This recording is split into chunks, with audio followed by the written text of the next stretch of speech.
श्री संत जगनाडे महाराज यांच्या जयंतीनिमित्त नरखेड येथे दरवर्षीप्रमाणे याही वर्षी सार्वजनिक डहाका आरती मंडळ नरखेडतर्फे भव्य महादेवाच्या गाण्याचे डहाका संमेलन शाळा क्रमांक 2 जवळ संत जगनाडे महाराज यांच्या मंदिरासमोर पटांगणामध्ये आयोजित केलेले आहे. चला तर पाहूया.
भगवंता तो भजन करून तृप्त झाला आणि हातामध्ये कुऱ्हाड वारा घेऊन त्या वाट मार्गाने निघू लागला.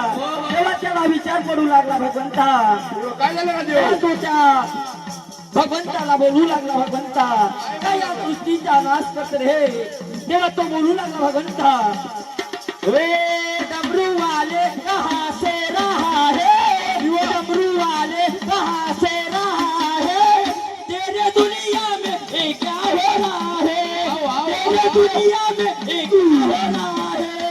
डमरू वाले कहाँ से रहा है, डमरू वाले कहाँ से रहा है, तेरे दुनिया में ये क्या हो रहा है, तेरे दुनिया में ये क्या हो रहा है। डमरू वाले कहाँ से रहा है, डमरू वाले कहाँ से रहा है, तेरे दुनिया में ये क्या हो रहा है, तेरे दुनिया में ये क्या हो रहा है। डमरू वाले कहाँ सो रहा है, डमरू वाले कहाँ सो रहा है, तेरे दुनिया में ये क्या हो रहा है, तेरे दुनिया में ये क्या हो रहा है। काय केले प्रधानानं, अरे वाट मारे ही लागला, वन जरत चालला रे वा देवा, वन उतरत चालला